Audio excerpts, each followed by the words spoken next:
حتی اتانا الیقین، یہاں تک کہ موت آ گئی۔ یقین سے مراد یہاں موت ہے۔ موت کو اس لیے یقین کہا گیا کہ اس کا کوئی انکار نہیں کرتا، اور یہ ایسا امر یقینی ہے کہ اللہ کو ماننے والے، اللہ کا انکار کرنے والے، آخرت کو ماننے والے، عقیدہ آخرت کے منکر سارے موت کو مانتے ہیں، اس لیے کہ موت ان کی آنکھوں کے سامنے رقص کرتی دکھائی دیتی ہے۔ موت ہے ہنگامہ آرا کل زمیں خاموش میں، ڈوب جاتے ہیں سفینے موج کی آغوش میں۔ تو وہ یہ دیکھتے ہیں اور موت کا وہ انکار نہیں کرتے۔ تو اچانک جب موت آ گئی تو آنکھیں بند ہوئیں، تو پھر آنکھیں کھلی اور پتہ چلا کہ جس کا انکار کرتے تھے وہ تو سب کچھ موجود ہے، جس کی تذلیل اور تضحیق کیا کرتے تھے وہ تو امر واقعی ہے۔ ہم آخرت کی تکذیب کرتے تھے، نئی نئی قصے کہانیاں ہیں، یہ قصہ کہانی نہیں ہے، یہ تو حقیقت میں موجود ہے۔ ترازو بھی نصب ہیں، عمل بھی تل رہے ہیں، جنت بھی موجود ہے، جہنم کے شعلے بھی بھڑک رہے ہیں، اور ہم اس تکذیب کی وجہ سے آج جہنم کا ایندھن بن رہے۔ اللہ تعالیٰ نے سورہ الفجر میں ارشاد فرمایا کہ وہ کہیں گے یا لیتنی قدمت لحیاتی، کاش میں اس زندگی کو اس زندگی کے لیے گزارا ہوتا۔ لیکن اس دن یہ کہنے سے تو فائدہ نہیں ہوگا، چونکہ وہ دار العمل ہوگا ہی نہیں، وہ دار الجزا ہوگا۔ جب سامنے دیکھ کر کے مان لیا تو پھر ماننا کیا ہوا؟ وہ تو فرعون نے بھی کہا تھا آمنت برب موسیٰ، میں موسیٰ کے رب پہ ایمان لایا۔ جب نیل کی موجیں اس کو ڈبونے لگیں اور وہ غوطے کھانے لگا تو اس وقت بولا کہ میں موسیٰ کے رب پہ ایمان لایا، تو وہ ایمان لانا معتبر نہ ٹھہرا۔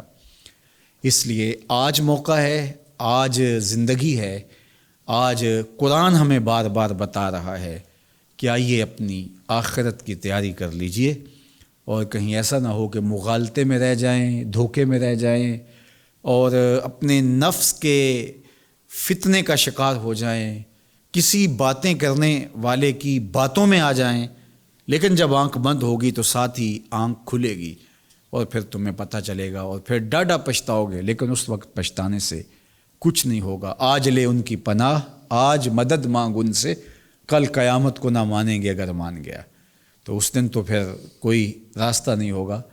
تو ذلت، پستی، زبونحالی، جہنم کی بھڑکتی ہوئی آگ کے شعلے، اور وہاں ذلت و رسوائی کی زندگی، وہاں سے نکلنا بھی چاہے گا تو نہ نکل پائے گا۔ جہنم کی بھڑکتی ہوئی آگ میں وہ چیخے گا، پکارے گا، آہو فغاں کرے گا، لیکن اس کی کوئی فریاد بھی نہیں سنے گا۔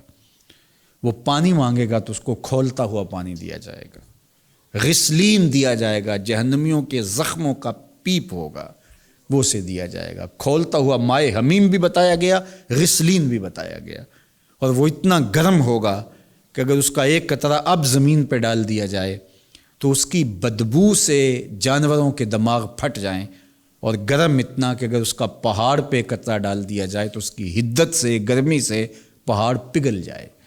وہ پانی اس کو پینے کے لیے دیا جائے گا، اور وہ اپنے منہ کے سامنے اس کٹورے کو، اس پیالے کو جس میں وہ مائے حمیم ہوگا یا غسلین ہوگا، اس کو اپنے منہ کے سامنے رکھے گا، تو اس کے منہ کی کھال ادڑ کے اس کے اندر گر پڑے گی، پگھل جائے گی کھال اس کی حدت سے، اس سے اٹھتی ہوئی گرمی سے، اور اس کا منہ اس انسانی سائز کا منہ نہیں ہوگا۔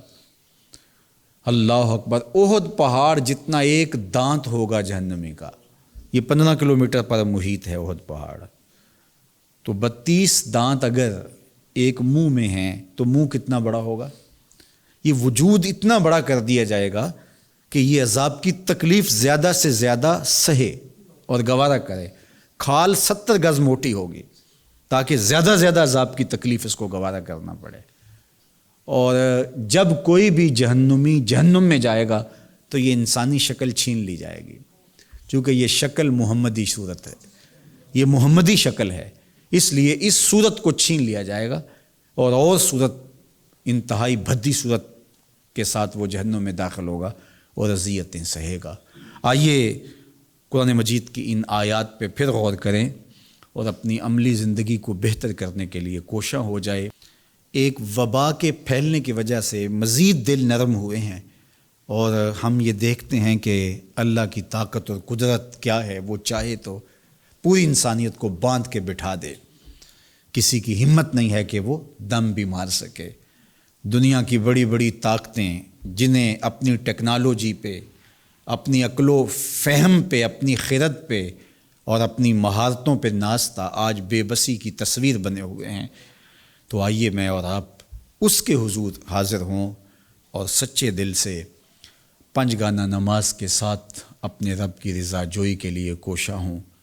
اللہ ہم سب کو اپنی یادوں کے سائے میں رکھے اور مختصر زندگی جو اس نے ہمیں عطا کی ہے اپنی یاد میں بسر کرنے کی توفیق دے.